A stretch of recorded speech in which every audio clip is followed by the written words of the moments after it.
লালবাজার ঢুকলেন সিপি বিনীত গোয়েল আর সিপি কে প্রশ্ন করলো রিপাবলিক বাংলা। তবে সে প্রশ্নের উত্তর দিলেন না কলকাতা পুলিশের সিপি। একদিকে সোমবার দুপুর থেকে যে দাবি তুলেছেন আন্দোলনরত চিকিৎসকরা, তারা সেই দাবিতে এখনো পর্যন্ত আন্দোলন তারা করছেন এবং অনড় রয়েছেন। মঙ্গলবার সকাল থেকেও সেই দাবিতেই অনড় তারা। হয় পুলিশ কমিশনার পদত্যাগ করুন কিংবা তিনি আন্দোলনকারীদের সঙ্গে দেখা করুন অথবা ব্যারিকেড সরিয়ে দেওয়া হোক। তারা কি দেখা করবেন? অথচ সেখানে বিনীত গোয়েল এলেন কিন্তু তাদের সঙ্গে দেখা করলেন না এবং তাকে লাগাতার প্রশ্ন করে রিপাবলিক বাংলা।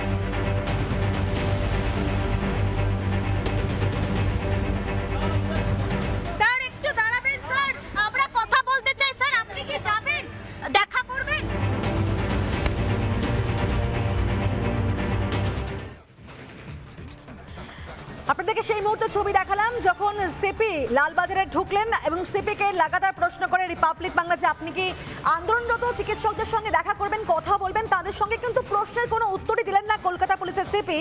যেমনটাই বলছিলাম আপনাদেরকে যে সোমবার দুপুর থেকে যে দাবি তুলেছিলেন আন্দোলনরত চিকিৎসকেরা, মঙ্গলবার সকাল থেকেও তারা কিন্তু তাদের সেই দাবিতে অনড় রয়েছেন। হয় পুলিশ কমিশনার পদত্যাগ করুন কিংবা আন্দোলনকারীদের সঙ্গে দেখা করুন অথবা ব্যারিকেড সরিয়ে দেওয়া হোক, চিকিৎসকদেরকে যেতে দেওয়া হোক লালবাজারের দিকে।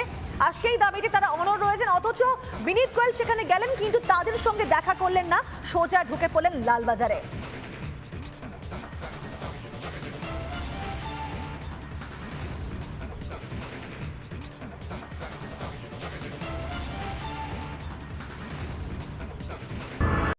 মালদা ইংরেজ বাজার শহরে এই যে রাজমহল রোডে আপনাদেরকে যে ছবিটা দেখাবো, যে প্রভু চাঁদ সরস্বতী সেবা মণ্ডল গৌড়ীয় বৈষ্ণব সংস্থার উদ্যোগে সংকীর্তনের মাধ্যমে আজকে নির্যাতিতা মৃত অবয়াদের আত্মীর শান্তি কামনা করা, অবয়াদের প্রত্যেকে যেন সঠিক বিচার পায়, আগামী দিনে যে কর্মক্ষেত্র নারীদের সুরক্ষা যাতে এরকম নারকীয় ঘটনা না ঘটে, চারিদিকে বিষাক্ত বাতাবরণ আবহাওয়া শুদ্ধিকরণ, এই বিষয় নিয়ে রীতিমতো আজকে এই সংকীর্তন হরিনাম কীর্তন কিন্তু করা হচ্ছে। শ্রী গুরু গৌরাঙ্গ প্রভু চাঁদ সরস্বতী সেবা মণ্ডল গৌড়ীয় বৈষ্ণব সংস্থার উদ্যোগে উদয় অস্ত্র হরিনাম সংকীর্তনের মাধ্যমে অবয়াদের প্রত্যেকে যেন সঠিক বিচার পায়। মালদা থেকে দীপঙ্কর গোস্বামী, রিপাবলিক বাংলা।